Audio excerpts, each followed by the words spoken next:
anybody stops me at the start of a lecture, I am expecting two things: either I'm not sharing the slides, or I'm not sharing the screen, or I have not started the recording. And mostly it is the other way around. The second is the main problem with me. I forgot the recording.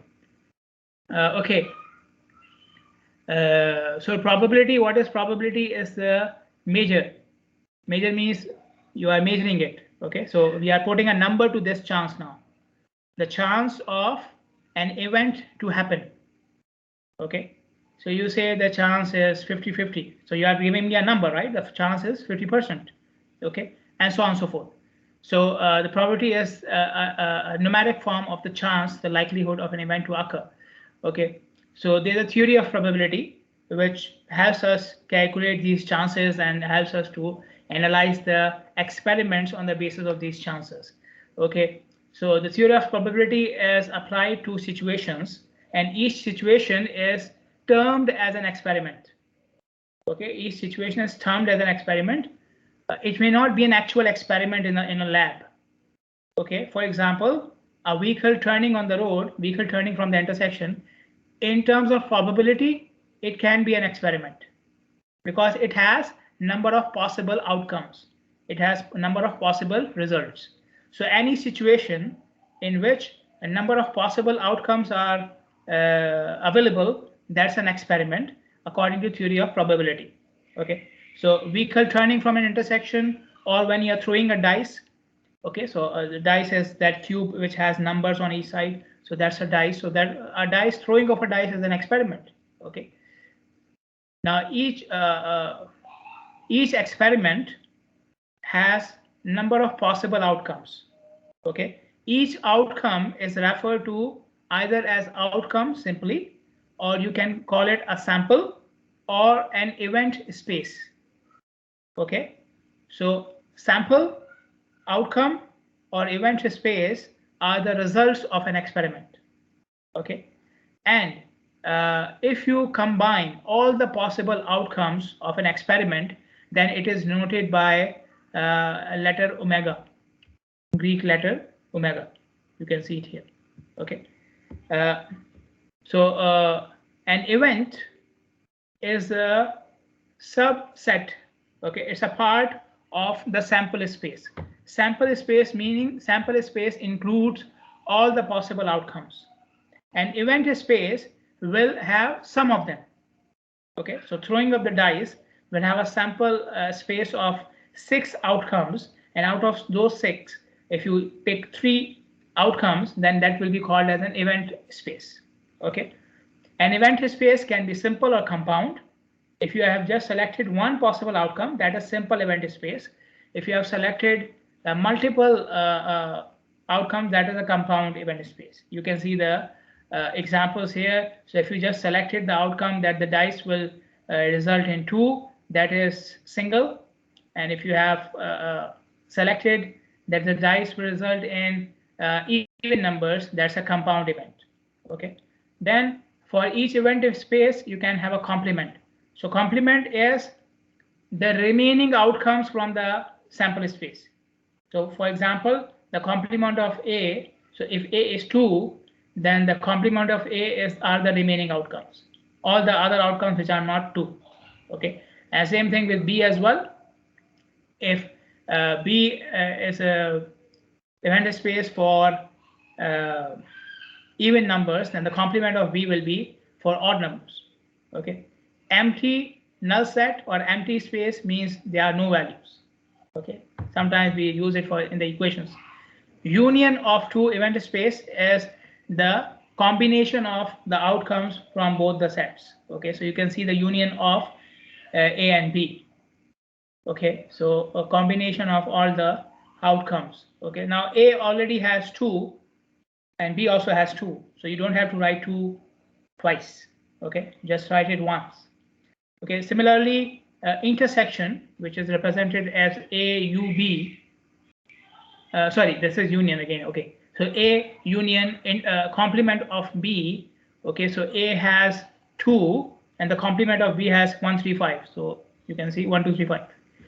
Intersection, when you select the outcomes which are common in both the sets. That is an intersection. So it is denoted by this symbol. Okay, so if you are looking for A intersection B, that will be 2. Only 2 is common between them.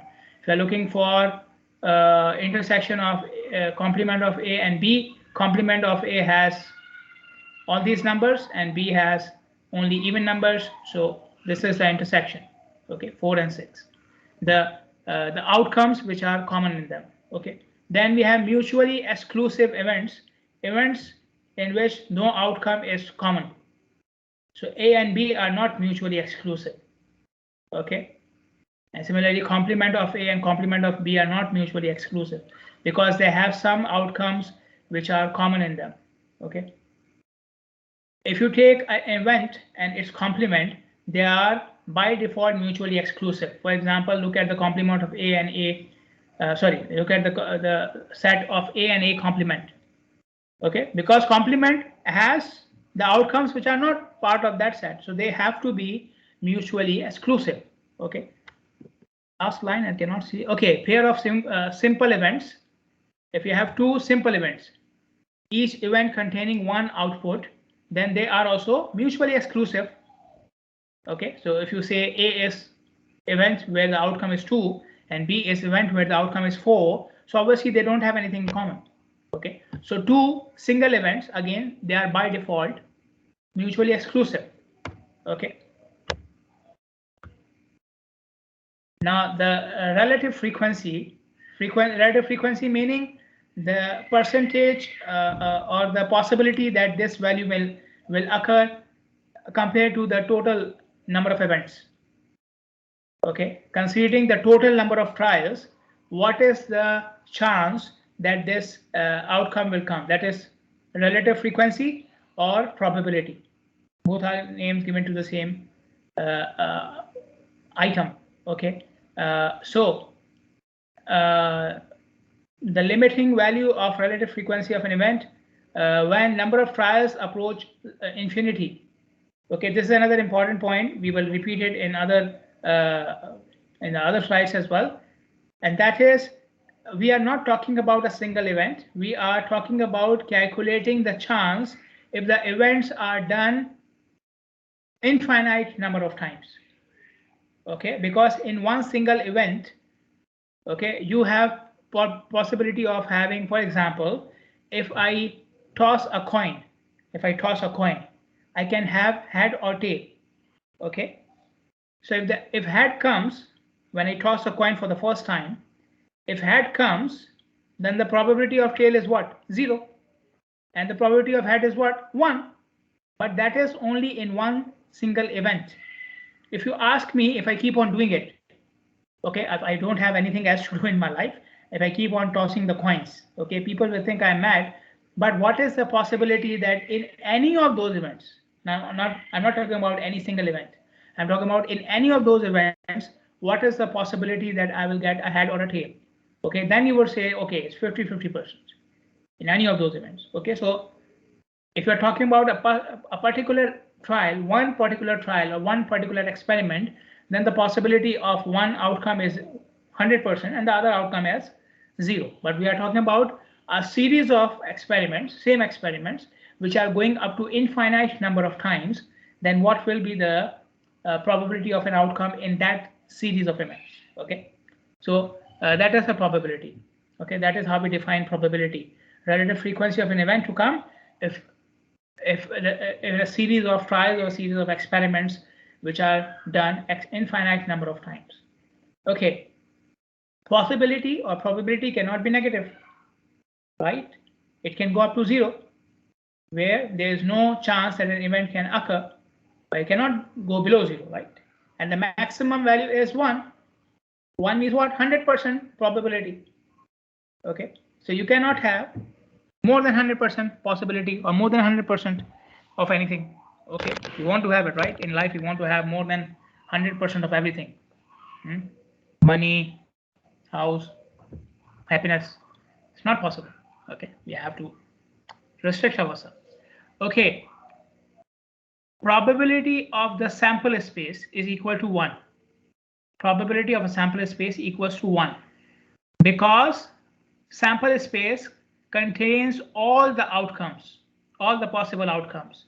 So in terms of coin, this sample space will contain head as well as tail.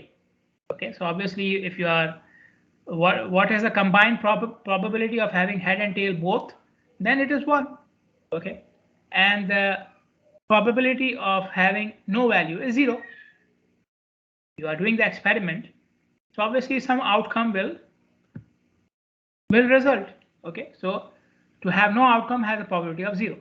Okay, probability of event and the union of its complement. So an event has a value, okay, and the complement has the remaining values. So value plus the remaining, you are adding all of them, so you get back to this one, right? This is equal to p omega, probability of the sample space. Okay, this is what you see here.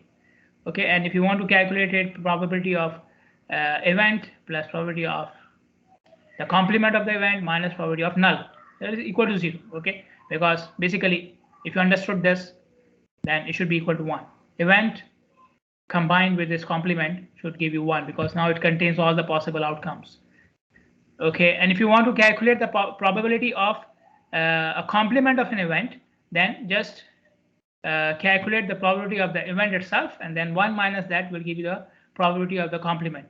Okay, so if the probability of an event is 30%, then the probability of its complement is 70%.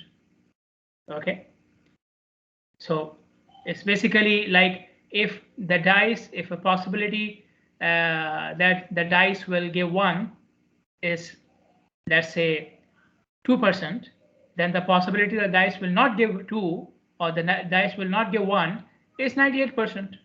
Okay, so that is a complement. When that event doesn't happen. Okay, so then whatever the remaining is, that is a possibility for the complement. Okay, so for the dice example, the event space, the sample spaces having all the numbers from 1 to 6. Probability for each event is 1 by 6. Okay, total is, so this is 1 by 6 for any event.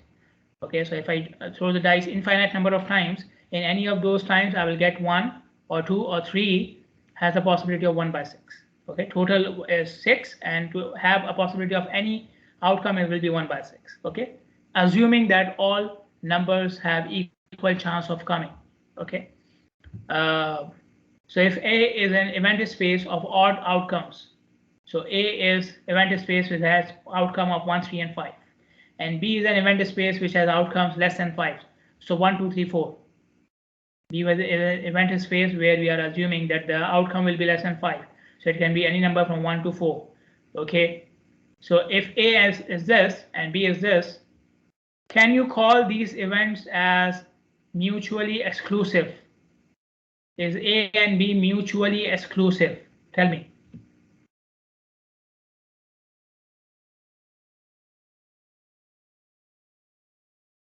Go ahead. Anyone? Are A and B mutually exclusive events? What is the condition of? Sorry? It should be the same size. No. What's your answer? Are they or are they not? Yes or no? They are not. They are not. They are not mutually exclusive? Yes. Okay. Yes, you're right. Because they have some outcomes which are common. So 1 is common, 3 is common, so they are not mutually exclusive. Okay, what is the combined probability that you will have an outcome from A? So each number has a probability of 1 by 6. It has 3 numbers, you add them together, you get the combined probability for A. Same thing for B as well. Okay, so each number has a probability of 1 by 6. 4 numbers, you add them together, you get the combined probability to have an event from set of B. Okay, so that is it. Now, if you want to calculate the probability of having A union B, okay, so A union B is what? You combine all the events, right? So then you will have 1, 2, 3, 4. Okay, 1, 2, 3, 4. So A has 1, 3, and 5, and B has 2 and 4 extra. So if when you do A union B, it will be 1, 2, 3, 4, and 5 as well. Sorry, 5 as well. So each again. So now we have 5 numbers. Each number has a probability of 1 by 6. Okay, let me write it here.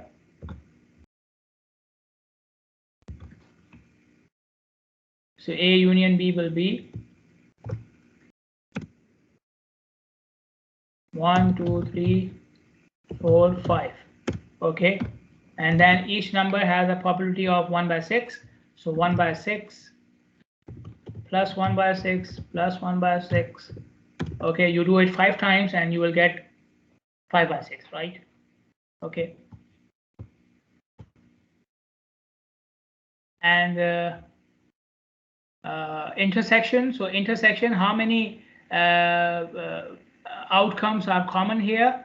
So we have between them. So I think this number is not correct then. Okay, this number is not correct. It should not be a 1 by 6. Let me correct it, because A intersection B will be a 1 and 3. The common numbers are 1 and 3. So this should be 2 by 6. Okay. 1 was there, 1 by 3. Okay. So A union Doctor, A intersection. Sorry. By 7, not by 6, I think. Why? You have 6 numbers, right? No, 7. 7 numbers in a dice. Which dice are you talking about? Oh, okay. Okay. We are calculating probability from the total space we have. The event space. That is, don't add the numbers from A and B. I think this is what you were doing, right? Yes. No, don't do that. Okay. This 6 is for the total number of outcomes. Okay.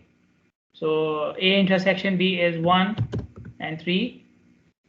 Okay. So then it is 1 by 6 plus 1 by 6, and then 2 by 6 and so on. Okay. Moving on. Now this is very important: conditional probability and dependence of events on each other, or dependence on outcomes on each other. Conditional probability is a probability of an event to happen provided that another event has already occurred. So you are doing an experiment. Okay. What is the chance that the outcome of this experiment will be A, given that the outcome is B? Okay. So the outcome belongs to both of them. Okay, we have a common outcome which can be in A and can be in B. Okay, so what is the probability that the outcome will belong to A as well if it belongs to B?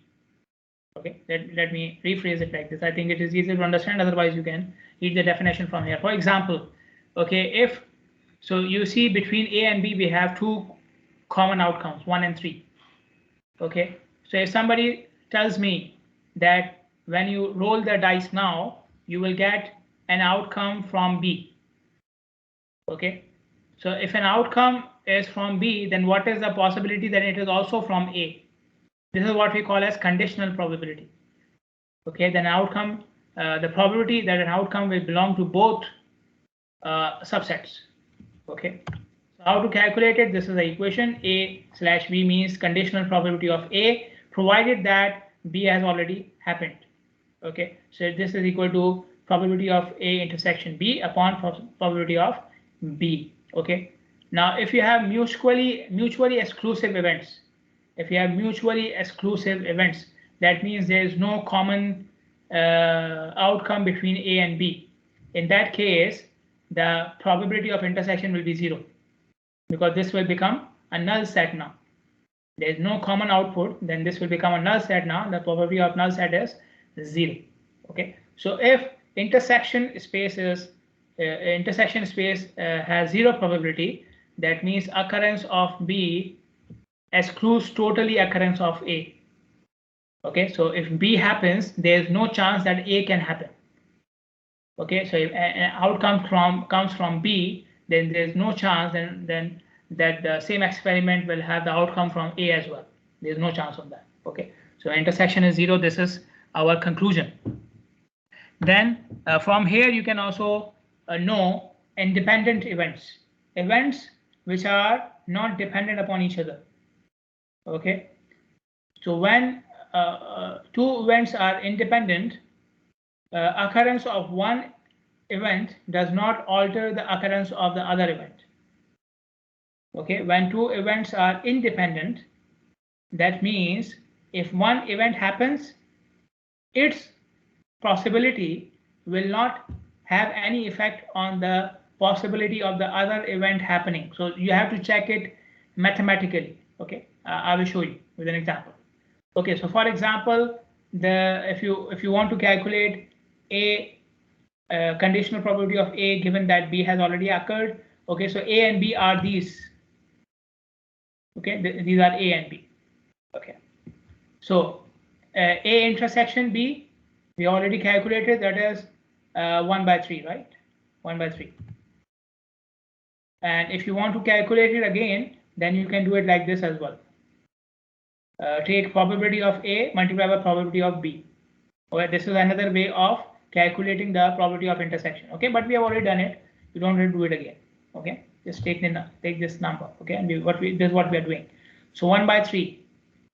Okay, but if you haven't calculated it, this is another way of calculating the probability of intersection of two events.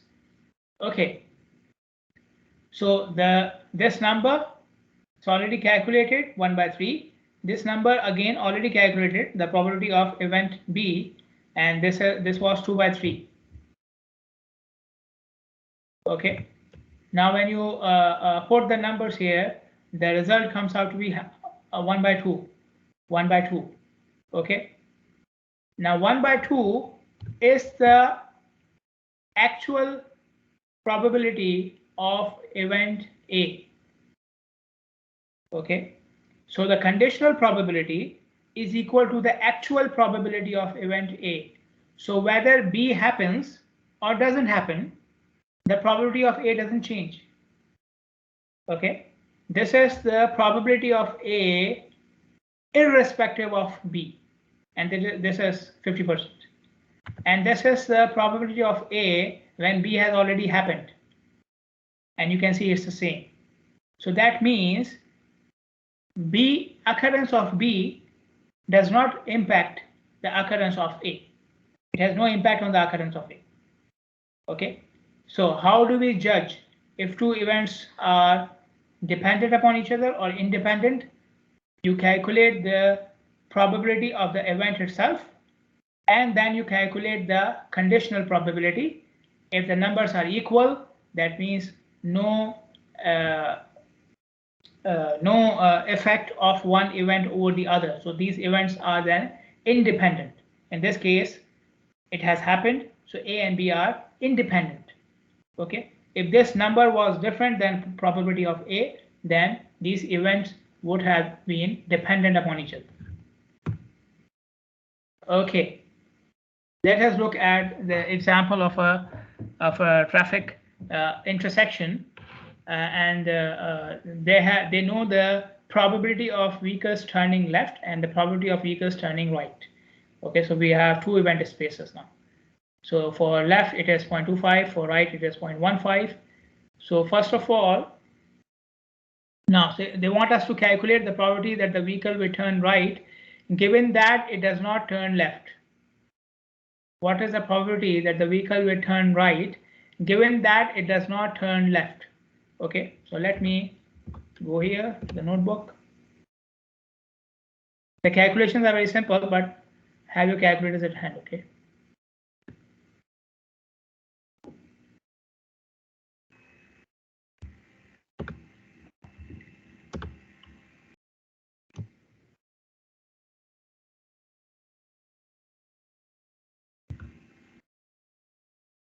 Okay, so first of all, we are trying to calculate the probability of what? Vehicle will turn right, PR, given that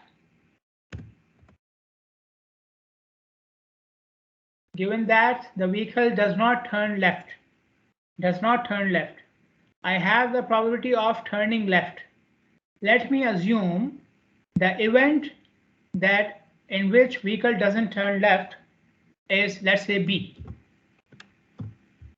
Okay, so what is B?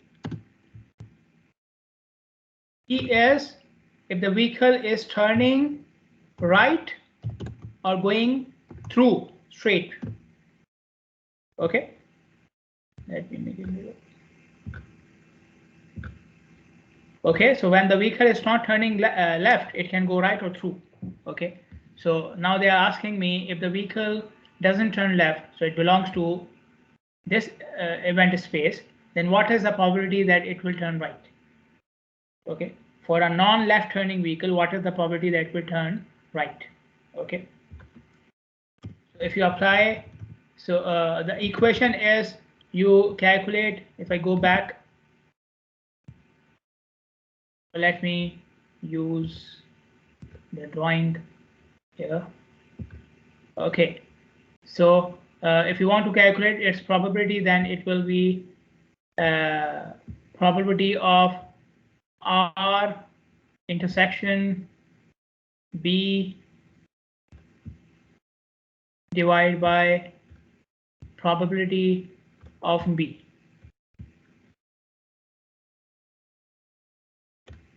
Okay, so for R intersection B, I should multiply the probability of R with the probability of B. Okay, the probability of R is given.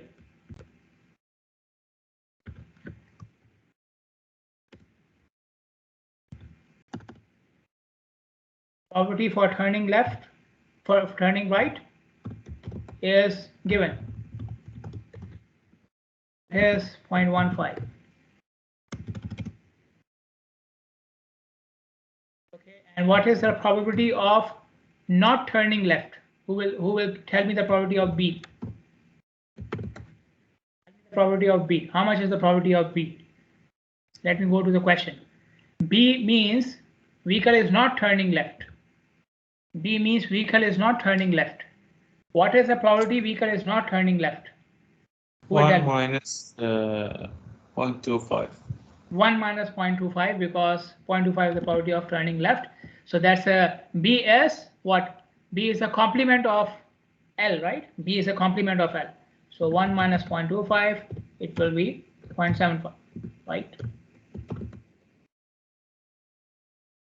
If you want the probability for R intersection B, then you multiply the probabilities of R and B. So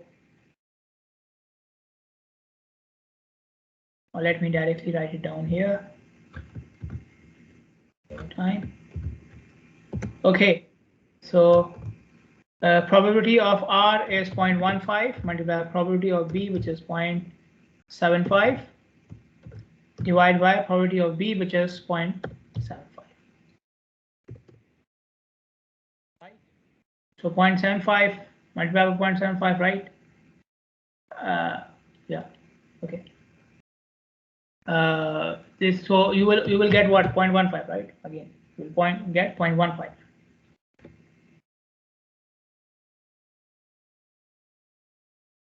Okay, 0.75, 0.75 will cancel, and then you will get 0.15 again. So the probability that a vehicle will turn right if it is not turning left is 0.15.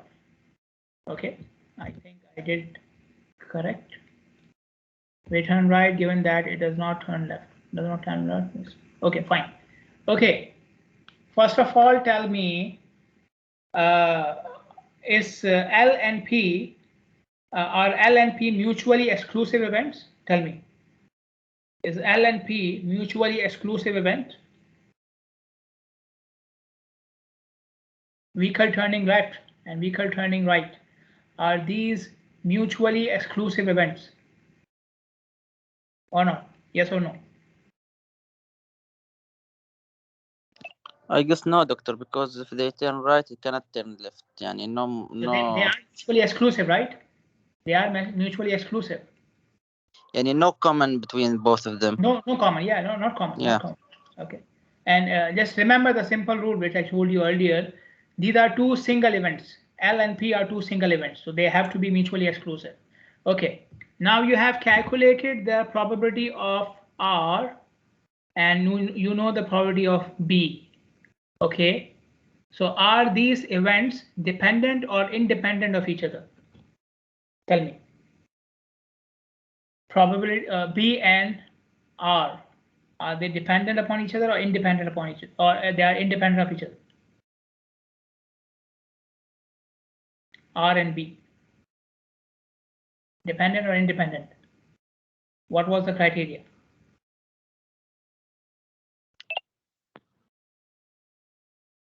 Huh? I guess they depend on each other, doctor, because if R is part from B. No, actually they are independent upon each other. They are independent of each other. Why? What is the probability that R can happen? 15%, right? What is the probability that R will happen if B has happened? 15%. So R doesn't depend upon B. If you calculate probability of R separately or with B, it gives you the same answer. So R is independent of B. Okay, that is the rule. Okay, the rule is if the probability of an event, okay, is equal to its conditional probability, then the events are independent. So R and B are independent. Okay. If you have any questions, you can stop and ask me. Okay. Okay, we have all done it. Okay, I'm not sure about this. Okay, I'm not sure about this. So I don't think this is the correct answer. 0.15. 0.15 is the probability of our R. It should not be here. We're getting for the probability of R and R intersection B. Okay. So okay. Random variable and discrete distribution functions. Okay, what is a random variable? A variable that takes on the values of the outcome of an experiment. Okay, so in the previous question, L was a random variable. Okay, for and R was a random variable. In the dice example, okay, the values of the outcome are known as the random variable. Okay, or the variable which you are using to show these values. Okay, so for example, somebody comes and says whatever is the outcome of the dice, that is y. So y can have any value from 1 to 6. So y becomes a random variable. Okay, somebody comes and says that the travel time of a vehicle is equal to t, and t can be any value from 3 minutes to 1 hour. So t becomes a random variable. Okay, so a random variable is a variable in which you assign the outcome of the event.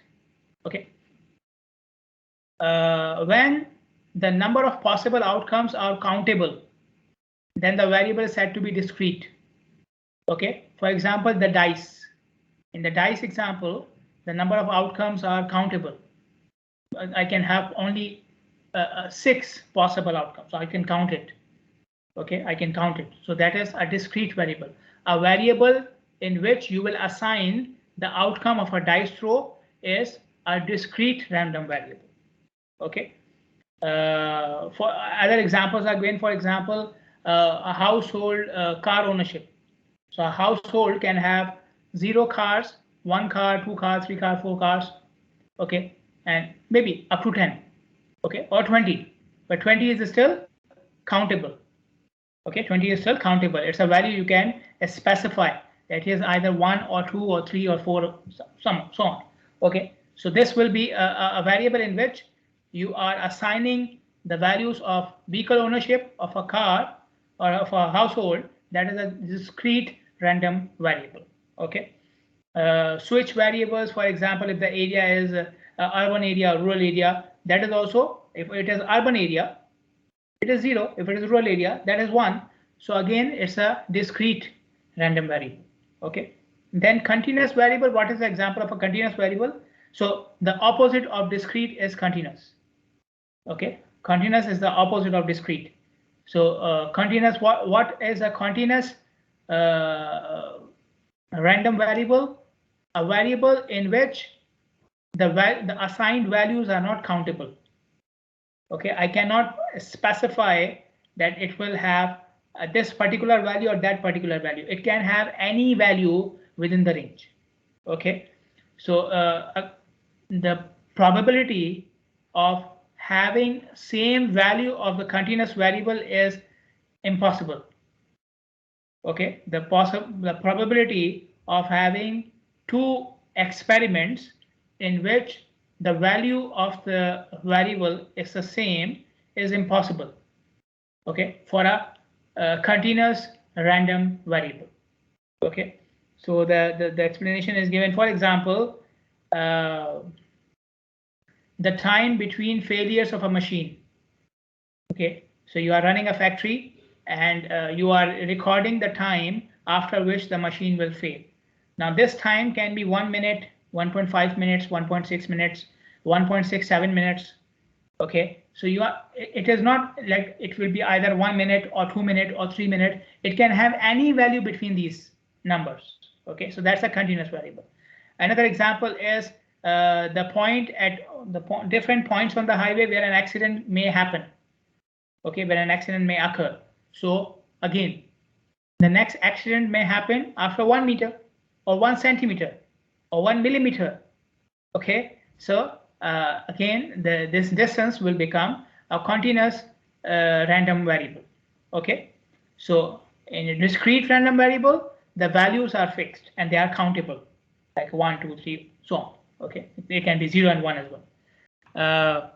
And continuous random variable, the values may assume any value within the range, and you are not sure and which value will it be. Okay, so that is a continuous random variable. Then we have probability mass function. Okay, the probability mass function is used to calculate the probability of a random variable to have a certain value.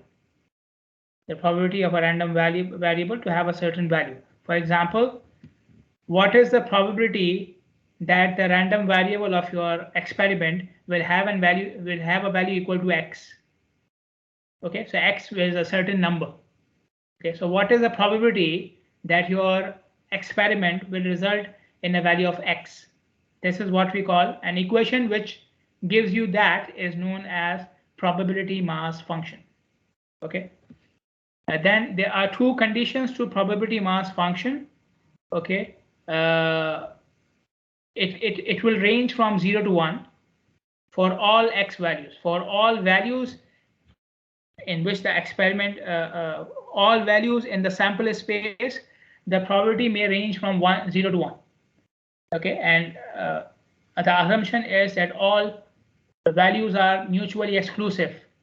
So if one value comes, the probability that another value comes is 0. Okay. Obviously, the experiment may either have a value of 1 or 2. It cannot have both, right? It makes sense, right? It's a stupid thing to mention, but it helps you when you are driving the equations and so on. Okay, to clarify these things. Okay, this is why I mentioned it. So an experiment can either have one particular value and another particular value. It cannot have both values. Okay, so all x values are mutually exclusive, and the probability for any x value is between 0 and 1. Okay, and again, if you sum the values for all possible x, then the answer would be 1. Okay, because all possible values of x means what? Now you have combined all the possible outcomes. Then the combined probability for all the possible outcomes is 1. Okay, and again, we are assuming that x means a single outcome. X means a single outcome. Okay, this is the figure showing probability mass function for two things. One on the left hand side is for the dice, and one on the right hand side is for the vehicle turning movement. Okay, so in the case of dice, the probability for any number to come is equal to 1 by 6. So whether the number is 1 or 2 or 3 or 4 or 5, 6, the probability is the same. So the probability mass function equals to 1 by 6. For any value of x, the probability is 1 by 6. Okay. Now, for the turning vehicle, the probability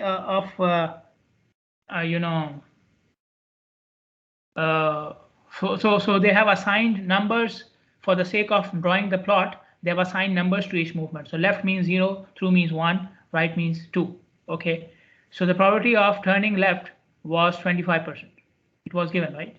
The probability of turning through and right, we knew the probability of turning right as well. It was given, which was 15%. Now, how would I know this? Can someone tell me how did I know this? How did I calculate this? The probability of going through straight is 60%. How did they calculate this? Two probabilities were given, right? For turning left and right. How did I calculate the third one? 1 minus. 1 minus both of them. Okay, 1 minus 0.25 and minus 0.15. Whatever is remaining is for through. Okay, because this is complementary now. Okay, through is the complementary of both of them. Okay, so 1 minus 0.25, 0.15, it will give you 0.6. Okay, so the probability of going through is this one. So if you put x equal to 0, that means turning left, then P of x will be equal to 25%. If you put x equals to 1, that means for through, then P of x will be equal to 60%. Okay, and if you put x equals to 2, that means turning right, then P of x equals to 15%. Okay, so in case of dice, all probabilities were same, all p-values were same. But in case of turning movement, for each x value we have a different probability. Okay, but you can see the two conditions are met in both cases. In case of dice, all values are between 0 and 1, and if you add all of them together, you will get 1.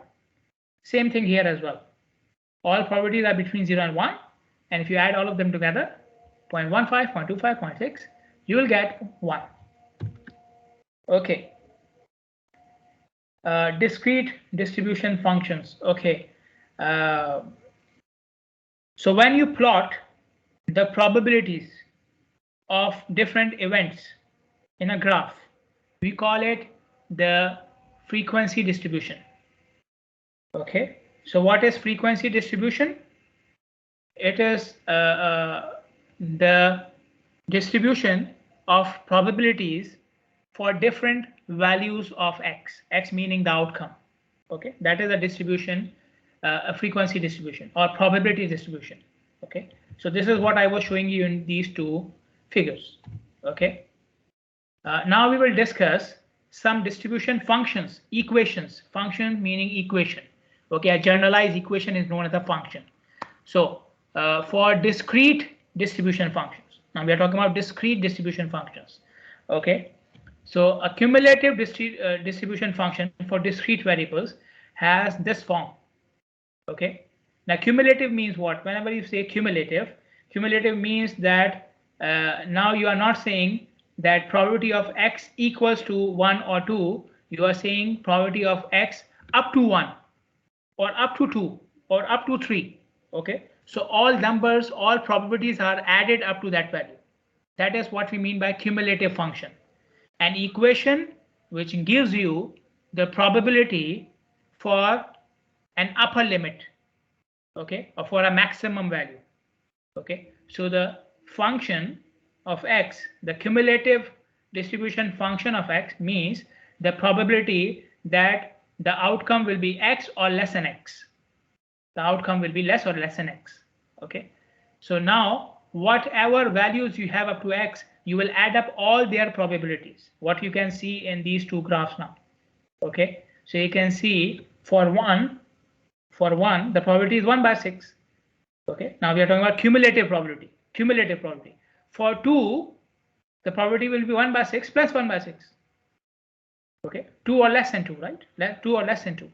Okay, And then for 3 or less than 3, it will be, you will add all these 3 values. Okay, same thing here as well. 0, left turning, 25% probability. To have 1 or less than 1, the probability will be 25% plus 60%. See? Okay, so it is up to 1, not 1. Okay, so the difference between probability mass function and cumulative distribution function is, in probability mass function, in the previous case, I was saying x equals to this value. Okay, but in cumulative function, I am saying x up to this value, probability of x up to this value. Okay, so this is the difference. So you will add all the probabilities of the previous numbers. Okay, or the probabilities of all the numbers which are equal or less than that. Okay, so the maximum cumulative probability you can get is 1, obviously. Okay, and the minimum you can get is 0. Okay, the expected value of x. Okay, the expected value of an outcome. The expected value of an outcome can be calculated in this manner. So x multiplied by its probability mass function. Each value of x multiplied by its probability mass function. Okay, so if you take this example, then 1 multiplied by 1 by 6, 2 multiplied by 1 by 6, 3 multiplied by 1 by 6. I am using p by x, okay, not f by x, f of x. I'm using p of x. Okay, so I'm using these values for the probabilities of individual values. Okay, so p of x is the probability of the individual value. So if you want to calculate the expected outcome of an experiment, this is how you do it. Take each value and multiply by its probability. Okay. If you want to calculate the variance in the experiment, how much variance is possible in the experiment, then you calculate it in this manner. Okay, so x, the value, minus expected value of the x. Okay, and then you will have the difference, use the square of the difference, then multiply with the probability of x. So here you are just multiplying the x with the probability. Here you are multiplying the difference of x and the expected value of x squared. Okay, so there is a square here. Keep it in mind. Okay, and standard deviation. So x variance is a square quantity. Standard deviation is a singular quantity, a linear quantity. So when you calculate the variance, you take the square root of variance, that will give you standard deviation. Okay, you don't have to calculate standard deviation separately. Whatever number you get for v of x, that is you do the square root, that will give you the standard deviation. Okay, so expected value, e of x, means expected value or expected outcome of an experiment. Okay, variance, the possible variation in the outcome. Okay, and standard deviation, the variance is the square term and standard deviation is the linear term. So standard deviation is used more often. Standard deviation is used more often than variance. Okay, obviously we need it in linear terms. Okay, so let us calculate the mean, variance and standard deviation for these two distributions. Okay, the mean, variance and the standard deviation. Okay, I'll go back here. So let us take this example.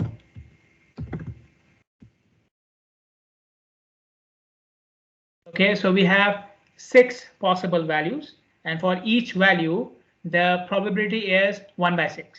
So I will take 1 by 6 as constant outside, and then I will just add the numbers. Okay, because for each number the probability is 1 by 6. So for each number I'm multiplying 1 by 6.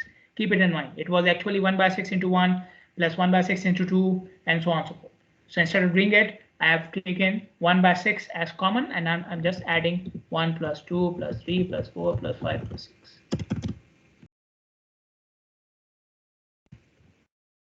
How much is this?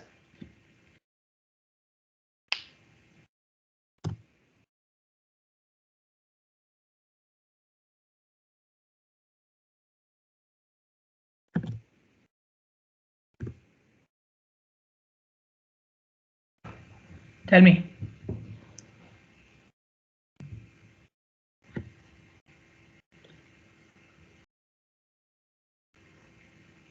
3.5, Doctor.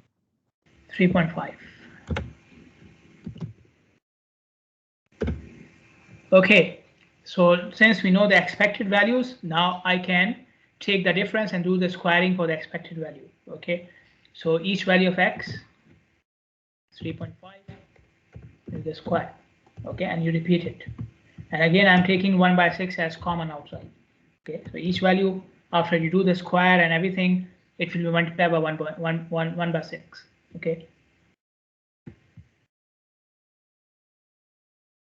Write it 6 times and then I will do the needful. 2, 3, 4, 5, 6.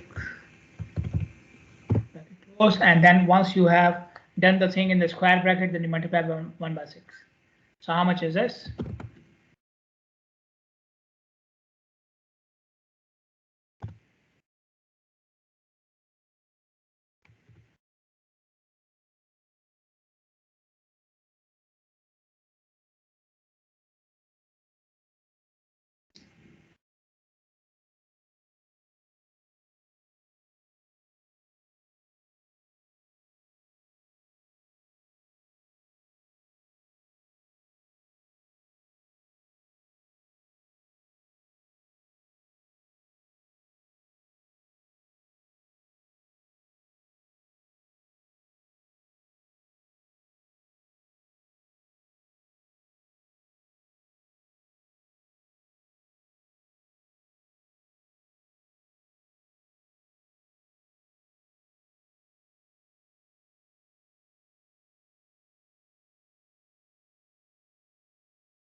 Okay, what's the variance?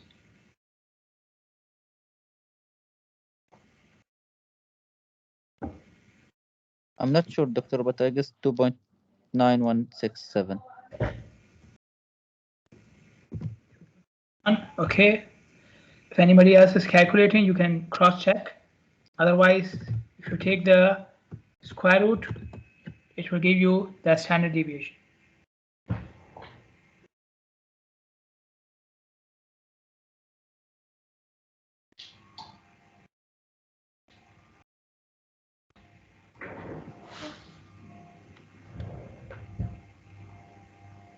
.7. Okay, now if you do the same thing for the turning vehicle example,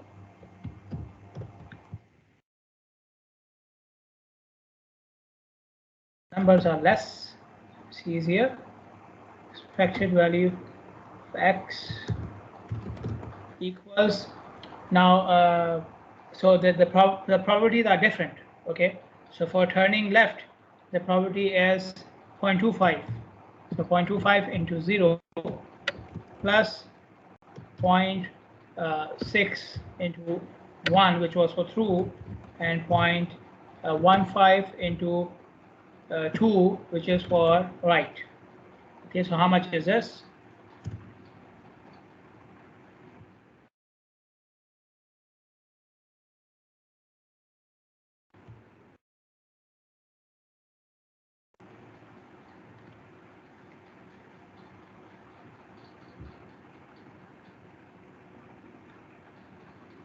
.9, doctor. Okay.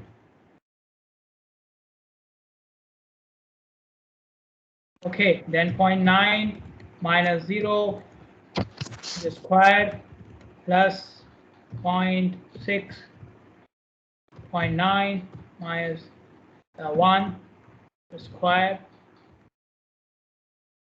plus, oh, sorry, 0.15 0.9 minus 2 squared. Okay, how much is this?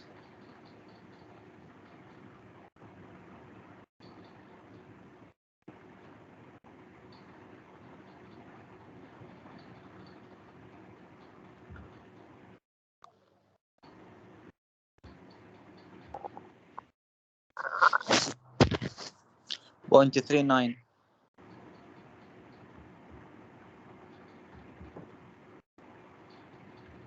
Okay, 139.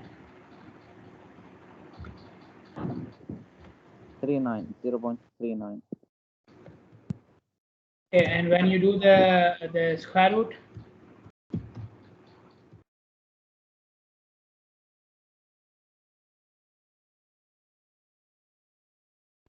0.62. 0.6. Okay, you don't have to go to so many decimal places. Few decimal places, 2 or 3 decimal places are enough. Okay, I think I made a mistake here, so let me correct my mistake. Okay, so that you don't confuse, and I will tell you why. Okay, so here we were trying to put in the numerator, we were trying to put the probability of R intersection B, R intersection B. Okay, so R intersection, what do we mean by R? Sorry, R intersection B means what? Going right from the people who will go right and will go straight. No, there's an intersection. So B is right and true, and R is R. Okay, R is right. Okay, so R intersection B will be R only. Okay, so probability of R intersection B equals probability of R.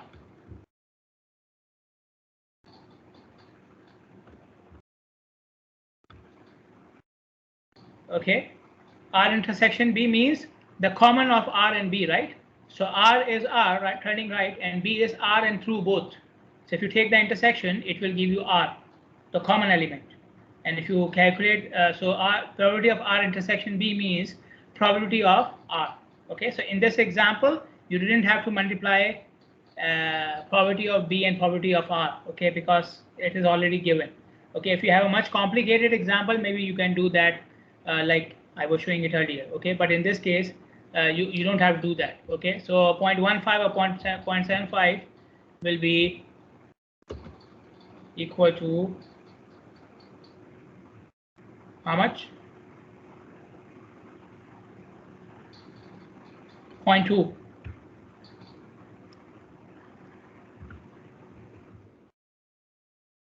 Okay, so this is different than the probability of R.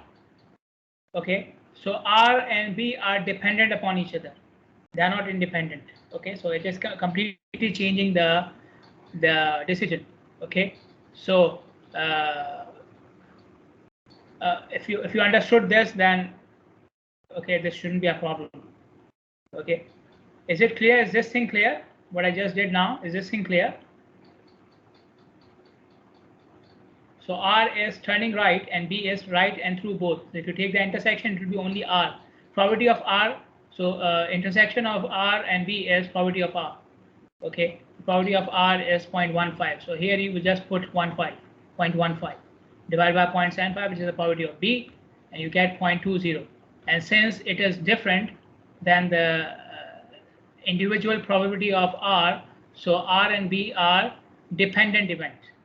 R and B are dependent upon each other. Any questions? Because I want to have a break now for the prayers. Any questions? Clear? Okay, I'll see you after 15 minutes then. Okay, 5:35. Inshallah.